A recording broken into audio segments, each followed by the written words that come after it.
Hello and welcome into another episode of Locked On Wolves. Today on the show, Zach Lowe's team tiers over at ESPN. What tier do the Timberwolves fall into coming into the season? Plus, 3 team predictions that I have for the Minnesota Timberwolves this year. 3 relatively random predictions, but predictions I'm going to stamp my name on. We're going to get to all that here today on the show. Welcome in. You are Locked On Wolves. You are Locked On Timberwolves, your daily Minnesota Timberwolves podcast. Part of the Locked On Podcast Network. Your team every day.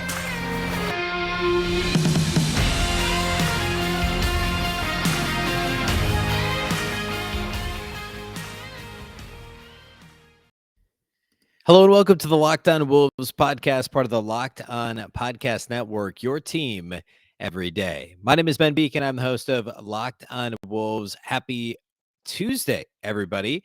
And we're still I guess the Wolves play the next preseason game Wednesday night, a couple more preseason games to go. And we're now exactly 1 week away from the regular season opener next Tuesday night, the 18th. A big thank you for making Locked On Wolves your first listen every day. Of course, Locked On Wolves is free and available everywhere you listen to podcasts. That includes YouTube, as well as all of your favorite audio platforms. You can also follow on Twitter at Locked On T Wolves and at Beecken, and that's with 2 B's, 2 E's, CKEN. One more brand new place that you can listen to this podcast, and that is the brand new Locked On Sports Minnesota app on both Roku and the Amazon Fire TV app. You can find Locked On Wolves along with all the other Locked On Minnesota podcasts. More great local sports coverage 24/7, and it's absolutely free. Download the Locked On Sports Minnesota app today on Roku and Amazon Fire TV. All right. Today here on the show, a couple things I want to do. First thing is Zach Lowe's tiers over at ESPN. Zach, of course, does a fantastic job. He's the primary NBA columnist / podcaster over at ESPN. Zach Lowe does annual NBA tiers where he ranks the best and worst teams. He does them in lieu of a power ranking because it's just more accurate, right? Like to rank, it's just like ranking players in a draft in tiers. It makes a lot more sense rather than quibbling over each individual slot in a power ranking. So he has the inner circle, and he states order within the tiers doesn't matter. So he's got six teams in the inner circle, which basically means knocking on the doorstep of a title, teams that expect to win the title this year. Golden State, Milwaukee, the Clippers, the Boston Celtics, Philadelphia, and Denver. The only real surprises in that group, well, Denver is really the only surprise isn't even the right word. They're the one that you could easily argue should not be in that inner circle group. Even the Clippers, I understand that fully healthy, like everybody, the GM survey, the past ESPN polling from, I guess that was like back in late August, everybody seemed to think that the Clippers were going to come out of the Western Conference and represent the Western Conference in the finals. Entirely possible if they stay healthy. They've got a deep roster, really good coach, 2 superstars. I get that. But still, I also could have seen leaving them out. So that's the inner circle.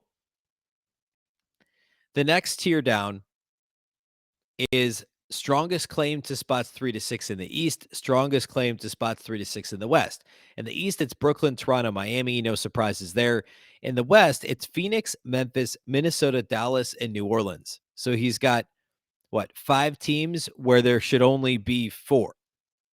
And of course, he acknowledges that he knows that he knows that he tried to that's the whole thing, right? Is you could argue Phoenix should be in the top, that inner circle.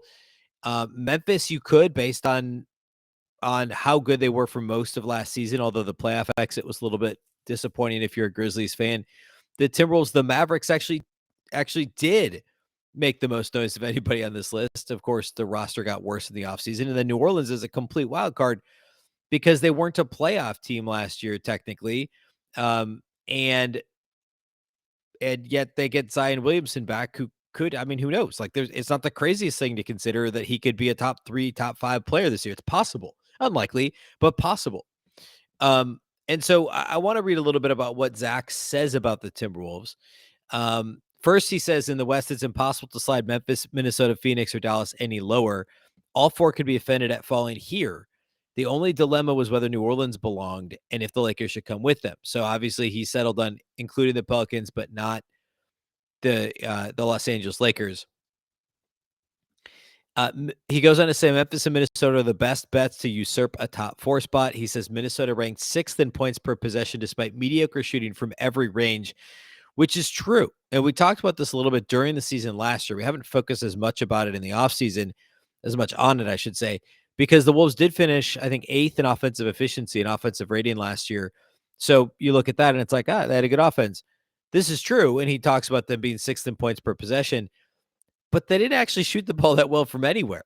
You look at last season, let's see, I have this right in front of me here. Their 3-point percentage last season was 35.8, which ended up being 12th. For much of the year, it was in the lower half of the league. Free throw shooting was 14%, middle of the pack. So, not great. 2-point percentage, 14%, middle of the pack. So 12th, 14th, 14th in terms of percentage. So yeah, sure, all barely in the top half. And it equated to 8th overall in offensive rating. The offensive rebounding was pretty good too. So it was a bit of an abnormal year in terms of how the Wolves got their points. And Zach points that out in his article. He also says Gobert is a massively better finisher than Jared Vanderbilt. The variable in the starting lineup is Jade McDaniels. Can he provide enough shooting? He says Finch will introduce side-to-side action to maximize the Gobert-Towns pairing. Towns excels anywhere on offense. Edwards will be a two-way superstar. The Wolves have the luxury of staggering. We've talked about this on the show, but staggering Edwards, Towns, Gobert, and Russell. He then talks about Gobert on defense.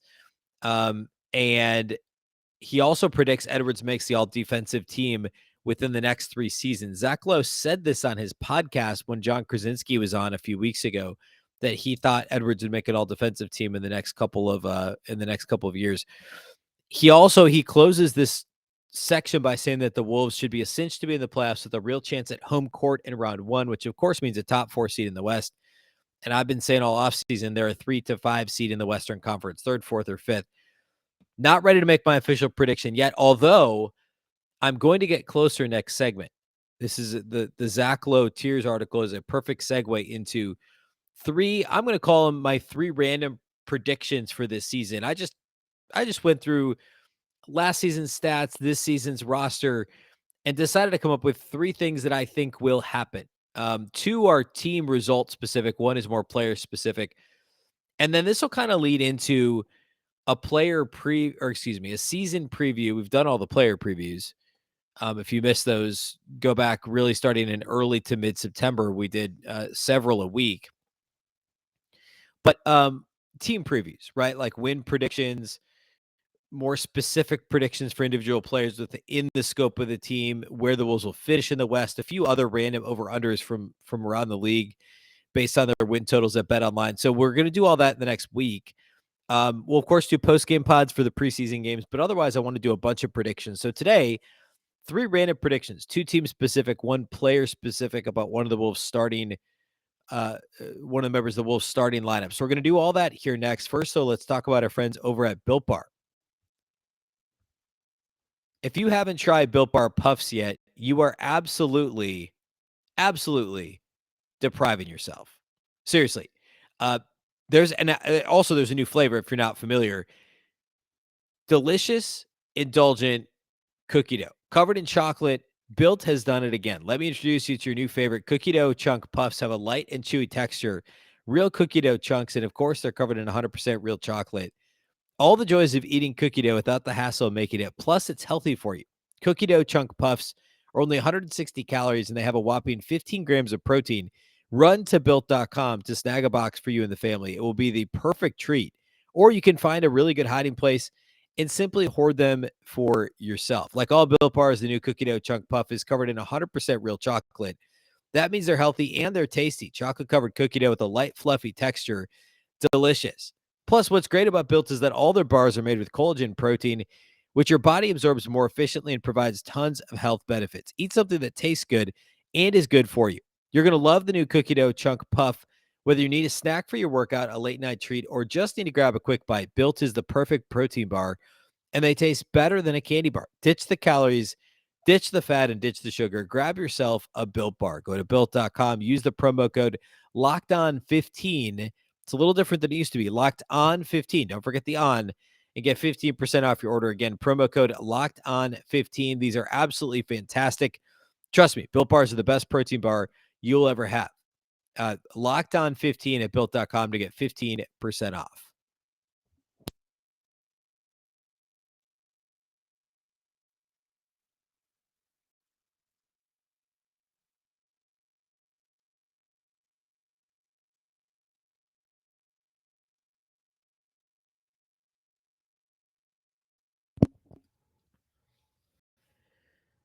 All right, 3 predictions for the season for the Timberwolves. We'll start with the individual prediction.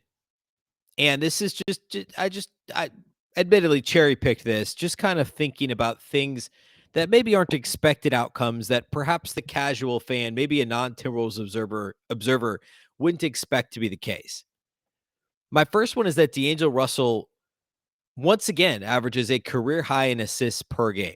Last season was his career high in assists per game. He put up 7.1 assists per game, just slightly edging out the 7.0 assists per game he had in his All-Star season with Brooklyn back in the 2018-19 campaign. In terms of assist rate, last season was the fifth highest assist rate in his career. That All-Star season was a 41% assist rate back in 18-19 for Russell, only 33.1% last year.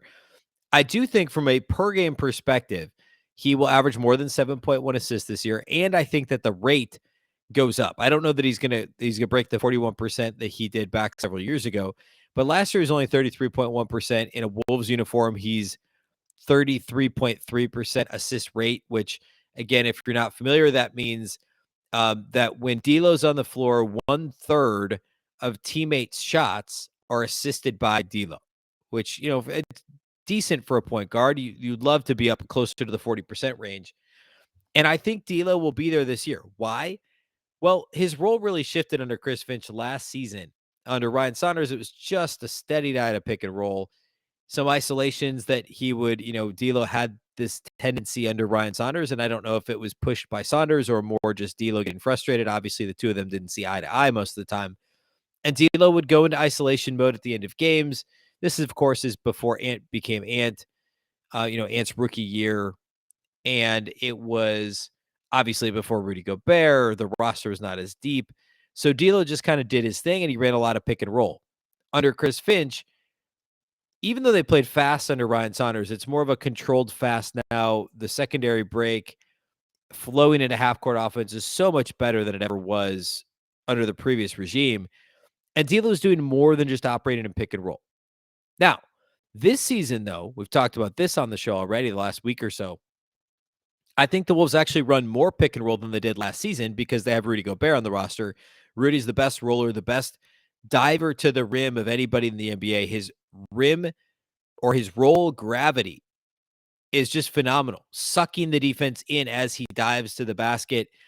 Everybody on the court is going to be watching Rudy and his massive frame and wingspan rolling to the basket, just kind of waiting for D'Lo to dump the pass off. And so a lot of the time that's what's going to happen.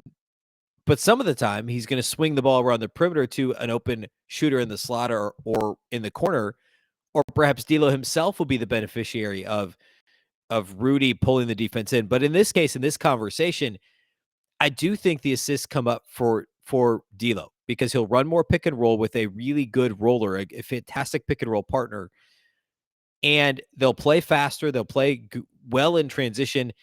And then the third thing would be that Rudy's roll gravity is sucking defenses in so much that there's going to be open shooters on the perimeter. And he's got, Karl-Anthony Towns is going to be open. Instead of being involved in pick and roll action as the ball screener, Towns is going to have a lot more catch and shoot opportunities with Rudy Gobert on the floor. With Towns playing the four, he can just simply spot up and shoot. We saw this in the preseason game the other night on Sunday evening against the Clippers when Towns launched 6 threes in 19 minutes or whatever he played. The 3-point rate for Towns is going to go up, and that means the assists for D'Lo are going to go up. So I do think D'Angelo Russell averages a career high in assists per game, and we see the assist rate tick upward for D'Lo as well this season. My next prediction is a team prediction. It's actually a little bit of a downer, but hear me out. As much as I just talked about getting more catch and shoot 3-point opportunities, I think in general, the Timberwolves 3-point percentage does not actually improve as a team. Remember, last season they finished 12th in the NBA, which is obviously fine. They were number 1 in 3-point attempts per game. They were number 3 in 3-point rate. The reason why that's lower is because they play so many possessions that the sheer number of 3-point shots is up really high. But because they play so many possessions, it's just like, if you have, more shots, your average is more likely going to be lower, right? So the more possessions they have, the lower the rate of 3-point attempts is going to be, even though they still attempted a ridiculous, what was it, per game, number 1 in the league, 41.3 3-point attempts per game. I actually think the 3-point percentage might come down a little bit this year, and here's why. Well, Jade Mcdaniels and Rudy Gobert are 40% of your starting lineup. They're both I don't want to say non-factors. I mean, Jade McDaniels has improved his 3-point shot. Last year was 31.7%, well below league average, which is right around 35.5%, 36% nowadays. He improved from the corners. All indications are he's kind of tweaked the jumper a little bit. He's trying to there's a weird hitch that he's had in his jumper at the top of his jumper that he's trying to smooth out. But Rudy obviously is not going to shoot threes. I mean, Vando didn't last year either, but Patrick Beverley was a better 3-point shooter than Jade McDaniels, and you're essentially swapping those guys in the lineup. I think Ant and Cat are both going to take more threes. Now, in Cat's case, we might actually see the percentage come up from 41%, but in Ant's case, I mean, who knows? I wouldn't put it past him to shoot more step backs, but also shoot them at a much higher clip than he did last year. But he was right around league average at 35.7%. Wouldn't shock me if that number came down a little. You lose Malik Beasley, who's a 3-point threat, obviously. Now, Bryn Forbes is an even better shooter than Malik. Malik Beasley played 25 minutes a game last season. Bryn Forbes will not. Bryn Forbes may not be in the rotation on opening night. I think Jalen Noel will have a good season, but he's a really high usage type guy. Nas, if he gets on the floor, the 3-point shot hasn't been as good the last couple of seasons. So even though the volume of attempts may go up once again for the Wolves, I actually don't think that the shooting percentage from outside the arc will go up for Minnesota. So a bit of a downer prediction. I think that the Wolves may attempt more threes, but that the percentage stays down. Now, where they'll make up ground, though, is they'll, again, a ton of possessions. It wouldn't shock me if they finished first in pace again, just played a lot, played fast, and get a lot of fast break opportunities that then lead into hopefully open 3-point attempts, but also attempts at the rim. I think the free throw rate of the team will come up. Attempts per game were 8th in the league last season, which is obviously very good, but I would expect that to get into the top 5 this year. And again, because of pace, their free throw attempts per field goal attempt, so essentially their free throw rate, well, actually, it's two different things. Free throw attempts per field goal attempt were 13th, and free throw rate was 10th, even though they were 8th in free throw attempts. So expect the free throw rate and free throws per field goal attempt to come up, while the 3-point percentage comes down. I think they'll get more chances at the rim, and that will be a focus of this team's overall, but especially the half-court offense this year for Chris Finch's group. All right, I want to finish with actually a standings-related prediction. I'm not going to tip my hand yet on my win total projection for the Timberwolves, but I want to talk specifically about where, I don't know, some positioning in the Western Conference standings when it's all said and done at the end of the season. So we're going to do that here next. First, though, let's talk about our friends over at Prize Picks.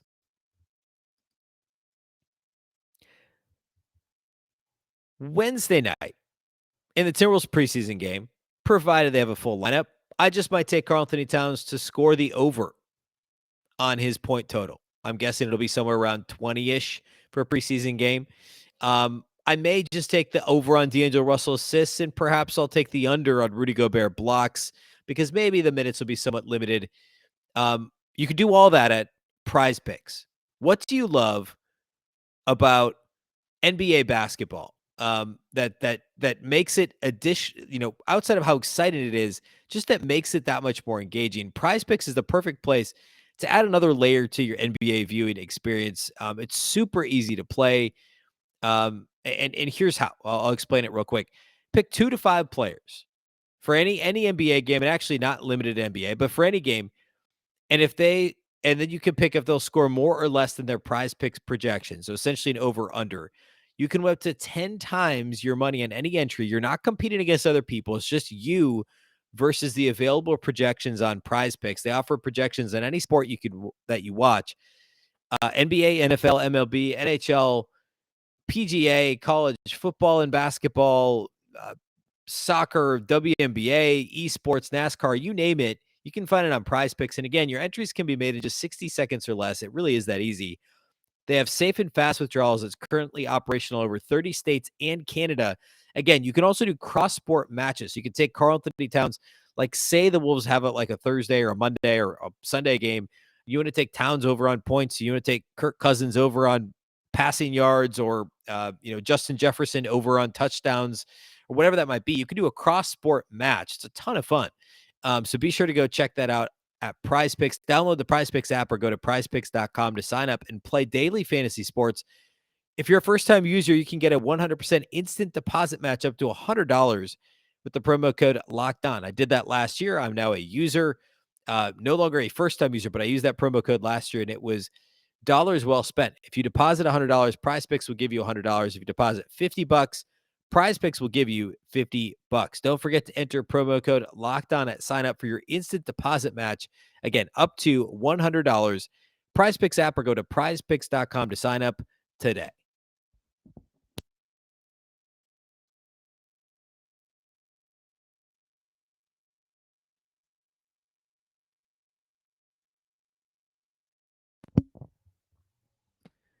All right, let's close today's show with a standings-related projection. Again, no win total projection yet, no final standing in the West, but simply a positioning note related to the Zach Lowe tiers that we opened the show with today. I think that the Timberwolves will finish between the two teams that I'm going to call their new rivals, the Los Angeles Clippers, who they defeated in the play-in tournament last year, and then also the Memphis Grizzlies. I think the Wolves actually finish ahead of Memphis in the Western Conference standings, but behind the Clippers. And here's why. I'll start with why I think they'll be ahead of Memphis. Everyone's on Memphis this year because, first of all, everybody loves Ja Morant, understandably so. He's fantastic. And that's kind of it. I mean, obviously they won 56 games last year. They were one of the best 2 or 3 teams in the league for a good chunk of the season. But I don't know how this team's better this year than they were last year. Jaren Jackson Jr. is going to miss probably the first half of the season, if not more. I mean, I think earliest is kind of Christmas, New Year's timeframe for his return from the foot injury, which is obviously a bit of a scary injury for a big guy too. But Jaren Jackson Jr. is really good. I think he's a lot better than people realize. Impacting the game defensively, I know foul trouble is a thing, but like he's efficient when he gets his chances on offense. He's really good defensively, protects the paint. They're going to miss him when he's out. They lost Anthony Melton. They lost Kyle Anderson in free agency. They got back Danny Green in the Melton trade, but Danny Green's out until spring. Of course, he didn't do much last year with Philadelphia. Is at the tail end of his career, but he's out with the knee injury until spring as well. So this is a team that lost some depth. They're going to rely a ton on young talent. They had, I think it's like 4 rookie or second-year players that are basically going to be part of Taylor Jenkins, their head coach, is a part of the regular, 10, 11-man rotation. You're relying on a lot of young guys. And so what they need, obviously they brought back Tyus Jones. They maxed out Ja Morant. Those are good moves. But Memphis needs Desmond Bane to take that next step into like bona fide all-star air. And it's possible. I think he's a little bit limited in terms of profile and athleticism and things like that. Now, obviously he's proven people wrong so far. And I really like Desmond Bane, but I think there's a cap on what he's able to do. And I think you're relying too much on young players, which there just isn't a track record of rookies and sophomores in this league truly impacting winning, either understanding their role and filling their role or being asked to do more than a very specific role. And we're not talking about top 5 draft picks either. We're talking about guys that were drafted later in the first round, second round, etc. So I'd be really surprised. Not really surprised. My prediction is that the Timberwolves finish ahead of the Memphis Grizzlies in the West. I just think people are sleeping on the fact that Memphis kind of got worse this offseason. I do think the Clippers will finish ahead of the Wolves.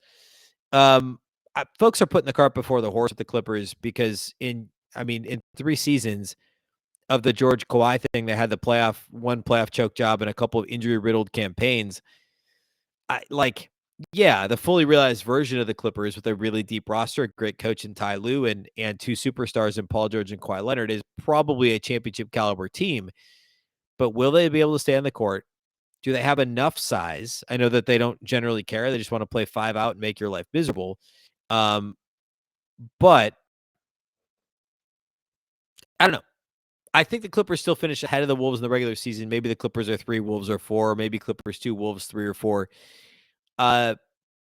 Also, incidentally, the Clippers did give the Wolves lots of trouble when they were at full strength last year. You may recall early last season, the Clippers beat the Wolves 3 times in 6 games. Between November 3rd and 13th, the Wolves played the Clippers 3 times and lost by double figures all 3 times. And at one point last season, the Wolves were 4-9.